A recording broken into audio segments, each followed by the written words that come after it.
Sorry. Nagka-crush ka na ba? Naging crush mo ba si Kim? Si John mo. And if yes, kailan nag-start? Crush is paghanga. Crush is paghanga. So, Paghanga lang naman. Umagin ka na. Okay sa mga sa akin. Kasi hindi pala, no?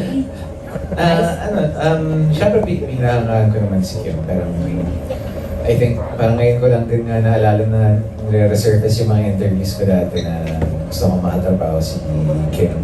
And ngayong nakatrabaho ko na, parang tama pala ako dati na hingin na makatrabaho si Kim dahil hindi ko lang hinangaan yung galing niya, kundi pati yung disiplina niya sa trabaho. Hindi, syempre, tsura niya, sexy, kaya maganda. Maganda yung ngiti. Tapos, ayun. Magaling mag-alaga ng mga tao. Tapos, ano pa ba? Kasi, ang tagal na, hinangaan ko naman si Kim ever since. Parang yun, yung energy niya, nawala ako. Share ko. How about si Kim naman? Alin yun? Ayan, ganun din. Yung paghanga. Yung paghanga, di ba? Siyempre. Sino ba hindi nakahanga sa kanya? Yes. Oh, yes. Bata mo. 16 years old. Kaya yung dress ko dito doon sa sinabi.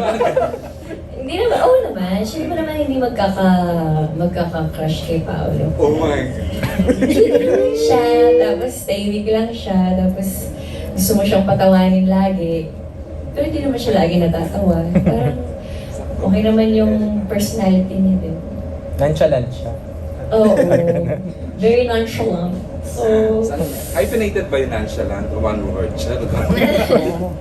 ayun, ano naman, cute naman siya. Tapos lalo na pag nag-smile siya na sometimes mo lang nakikita. So parang kang, yes, nag-smile siya. Ganyan, ganun. Yes, natawa siya. Sa 5 jokes ko, mga 3 lang siya matatawa or 2, or minsan wala. So parang, okay, congrats. Pwede palang pa-share na lang. Paano mo pinapatawa si Pao? Na-joke ka lang. Paano ang mga joke? Sample. Sample. Grabe, parang ang dami ko nakasabing jokes sa kanya.